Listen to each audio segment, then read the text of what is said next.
ज़बरदस्त तौसर में आपको लिए जा रहे हैं तौसा शहर के वार्ड नंबर 18 और ये गली है दफ्तर बेनज़ीर इनकम सपोर्ट प्रोग्राम वाली, जहां पर गलीज़ और ताफुन ज़दा पानी हर वक्त खड़ा रहता है। लोगों को आमद व रफ्त में शदीद मसाइल का सामना है। मकीनों का कहना है नमाजी मसाजिद तक नहीं पहुँच सकते, जबकि बच्चे स्कूलों में तो छुट्टियाँ हैं मगर मस्जिद में कुरान पाक पढ़ने के लिए भी नहीं जा सकते। इंतज़ामिया से मुतालबा किया गया है कि निकासी आपके लिए फौरी तौर पर बंदोबस्त किया जाए ताकि इस गली के मकीन भी एक बेहतर ज़िंदगी गुजार सकें। आइए आपको दिखाते हैं ये रिपोर्ट।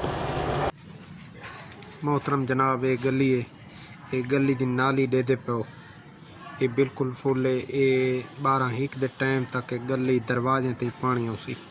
अच्छा इडो तक ये गली ते सारा पर मुआयना कर गिनो इडो तक दिखे ने। ये गली दी दूजी तरफ है जनाब, मैं थोड़ा आगू ते वन के तो को दिखे ना थोड़ा मुआयना करो इंदा। ये इयो टोटा खुश्क पाए इंदे परो गली सारी दिखा या खराब है। वाल इतना वाला हो जनाब मारखा मस्जिद है, मस्जिद का दरवाज़ा है। नमाजी नमाज ते आंदन, एक बंदा नमाज ते नहीं आ सकता है। देखो ये बंदा शुदा टपदा पे, ये टपदा पे, ये जलील है, ख्वार है।